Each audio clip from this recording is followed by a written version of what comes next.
పూర్వం రాక్షసరాజు హిరణ్యకశిపుడు తాను అమరుడిని అని భావించాడు. అతను తండ్రి విష్ణువు భక్తుడిగా ఉన్న తన కుమారుడు ప్రహ్లాదుడిని ద్వేషించాడు. ప్రహ్లాదుడు భగవంతుని భజన చేస్తూ ఉండేవాడు. హిరణ్యకశిపుడు అతన్ని అనేకమార్లు మట్టుపెట్టాలని ప్రయత్నించాడు కాని ప్రతిసారి విష్ణుమూర్తి రక్షించాడు. హిరణ్యకశిపుడికి ఓ చెల్లెలు హోళిక ఉండేది. ఆమెకు అగ్నిలో కాలిపోని వరం ఉండేది. హిరణ్యకశిపుడు హోళికాకు ఒక పథకం చెప్పాడు. ప్రహ్లాదుడిని నీవు మడుచుకుని అగ్నిలో కూర్చో. నీకు హాని జరగదు. కాని ప్రహ్లాదుడు కాలిపోతాడు. హోళిక అగ్నిలో కూర్చుంది. ప్రహ్లాదుడిని ఒడిలో పెట్టుకుంది. కాని భగవంతుని మహిమతో హోళిక సజీవదహనం అయింది. కాని ప్రహ్లాదుడు ఏమాత్రం కాలిపోలేదు.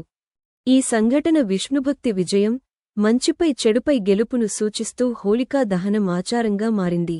ఈ హోళికా దహనాన్ని గుర్తుగా ఉంచుకుంటూ మరునాడే రంగుల హోళీ జరుపుకోవడం ఆనవాయితీ అయింది. ఈరోజు మనం ప్రేమ, స్నేహం, సంతోషం వ్యక్తం చేస్తూ రంగులతో హోళీని జరుపుకుంటాం.